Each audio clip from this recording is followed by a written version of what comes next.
Some Illinois school districts are already switching gears in the face of rising COVID cases and the state's mask mandate. News 4's Gabriella Vidal explains why school leaders and parents say they're frustrated about the changes and worried about the impact this will have on student learning.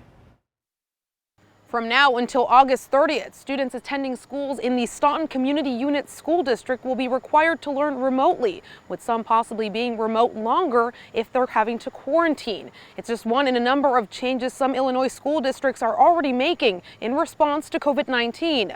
It wasn't a matter of if, it was a matter of when. It was no surprise for Brian Clark when his family got the notification that students in Staunton would now have to switch to virtual learning just 1 week into the fall semester. So it's frustrating. I mean, we both work full time, 48, me and my wife, so it's difficult to navigate through these waters. The interim superintendent for Staunton Schools tells News 4 the decision comes following an increasing number of students with COVID and others who were in close contact and are now quarantining. I think the schools doing the best they can considering the circumstances.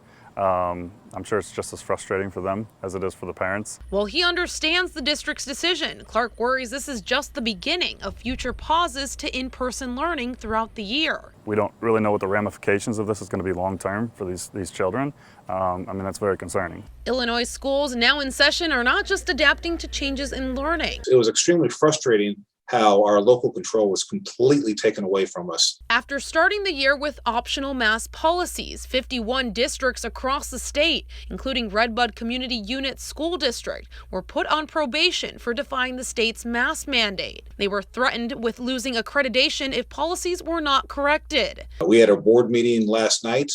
We didn't want to take on all of those sanctions. We had well over 100 people in attendance, over 20 spoke.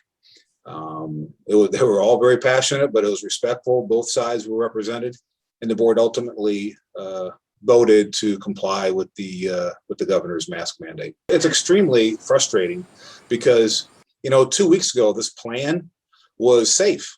It was approved by the local health department. It was the board was going to approve it. The community was behind it. While students had the option to wear a mask this week, Monday will look much different. The masks are going to be required. And our goal right now is just to heal our community, heal our district.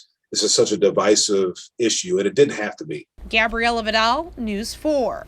News 4 reached out to the Carlisle Community School District. That's another district in the area on probation for defying the Illinois mask mandate. We have not heard back on their plans moving forward.